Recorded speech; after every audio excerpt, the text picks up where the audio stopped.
A vast amount of attention has been given to the fact that this year marks South Africa's 20th anniversary as a democracy. There's been plenty of examination over what has happened, what should have happened, what didn't happen, what could have happened. What could and should have been done. But now the time has come to look ahead to the next 20 years. What are the things that business is going to have to think about as it considers the road ahead? Marius Oosthuizen is a member of faculty here at GIBS. He's the Programme Manager for the Future of Business in South Africa project.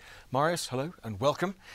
However business leaders approach the next 20 years, the starting point, the here and now, is a very difficult place from which to originate anything. Right, Chris, we have a number of domestic challenges in the country. We have major problems in the platinum belt, one of the key sectors in the economy, mining, that's been really the foundation of our economy for many years. And we've seen lack of investment in other sectors. We've seen the shrinking of the manufacturing sector. And that's all really part of a systemic result coming from some of these drivers, labor tensions, policy uncertainty, the kinds of things that make business uncertain and make business think twice about starting something new. But these internal constraints you're talking about, poor quality education, militant labour, reliance on commodity exports, these are difficult things to change. Right, some of these things have a legacy that comes over 10, 20, 30 years, even longer. And so to adjust those is more than just a single business acting or a government regulation. It would take 2 or 3 decades for some of these things to begin to change. You look at education, it has a life cycle of 20, 30 years to create someone, with a bachelor's, doctorate, some kind of degree that can really add value to the economy. But we're talking about the road ahead, haven't a lot of businesses already made the decision and left? I'm talking about SAB Miller, Anglo American, Steinhoff, the BHP Billiton. They're gone. Right. Well, what you are seeing in South Africa is there's a range of great businesses that have built up over the last few decades that have been very successful, showed a great return on investment, but they operated in the country in a very different time in terms of the environment of business. And so as some of these issues have come to the surface and these businesses have become multinationals operating globally, they've begun to look elsewhere for greater returns on investment, possibly in Africa, places in Europe where they can have a more convenient environment of business and show greater returns at the same time. Do government and business share the same world view? Well, we have an interesting dynamic in this country where the ruling ANC, obviously in the alliance with Labour and the Communists, really are in a very different ideological headspace to where the average business is in South Africa.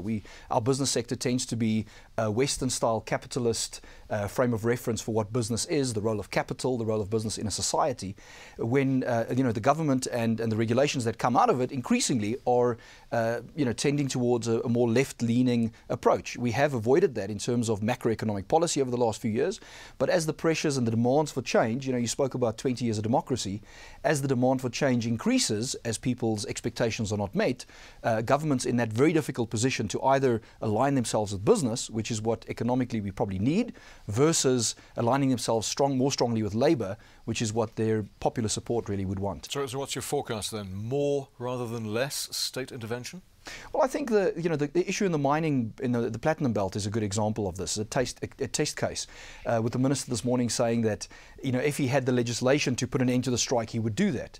Now, obviously, underlying that statement is a perspective or a paradigm that says that government should and can take an active role in shaping and pushing the market in a particular direction, whether that's pro-Labour or anti-Labour. So I do think what we're going to see is a more active role by government in the economy, particularly in sectors that are labour-intensive and that have a traditional association with legacies of apartheid, things like manufacturing, mining, where there's been debates around things like nationalisation. We know obviously future industries, fracking, gas, etc., government would definitely take a role in that. So how should business approach this then? What would a successful strategy look like over the next, say, 5 years, let alone 20?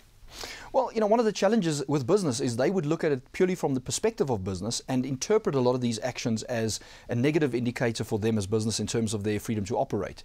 When in reality, if you look at South Africa contextually, some of these issues are unavoidable. If you look at the amount of change that's needed socially in terms of the social fabric and the role of business in driving that change, there really is an opportunity for business in the country if business creates a strategy that, number one, takes a long-term view. So it's beyond 2-3 years. One might have to sacrifice some returns in order to be part of a developmental solution for the country. Number two, take an integrated approach to strategy, which says who are the stakeholders, what are their agendas, and how do we align our business strategy to meeting some of those expectations.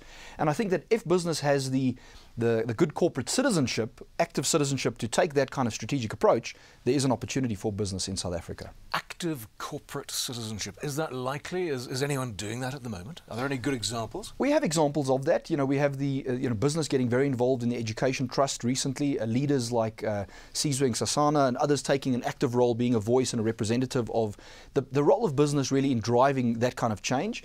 But it does require business to have an appetite to work with government in a partnership role, as opposed to the typical point fingers, standoff kind of approach that we have seen. We also have other companies such as Nedbank that have recognized that corporate social responsibility should not be an after-the-fact add-on to their business strategy, but possibly be core to the culture and the strategy of the business in terms of how they operate. The way ahead. Marius Oosthuizen, thank you. Thank you, Chris.